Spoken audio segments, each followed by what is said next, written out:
Nadia حسین اور شوہر کے خلاف بینک فراڈ کیس میں پیش رفت، عدالت نے اداکارہ نادیہ حسین کے شوہر عاطف خان کی ضمانت مسترد کر دی۔ ایڈیشنل ڈسٹرکٹ 8 سیشن جج ساؤتھ نے 53 کروڑ کے بینک فراڈ کیس میں اداکارہ نادیہ حسین سمیت 3 ملزم کی درخواست ضمانت پر فیصلہ ایک بار پھر مؤخر کر دیا۔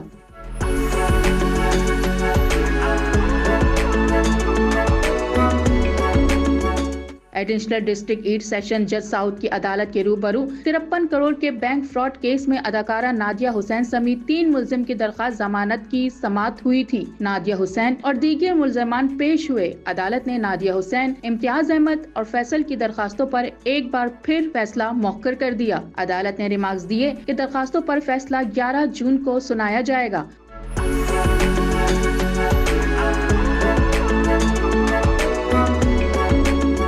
واضح رہے کہ نادیہ حسین اور امتیاز احمد اور فیصل عبوری ضمانت پر ہیں۔ استغاثہ کے مطابق امتیاز اور فیصل پر الزام ہے کہ انہوں نے عاطف خان کے ساتھ مل کر فراڈ کیا گیا تھا۔ یاد رہے کہ عدالت نے اداکارہ نادیہ حسین کے شوہر عاطف خان کی ضمانت مسترد کر دی تھی۔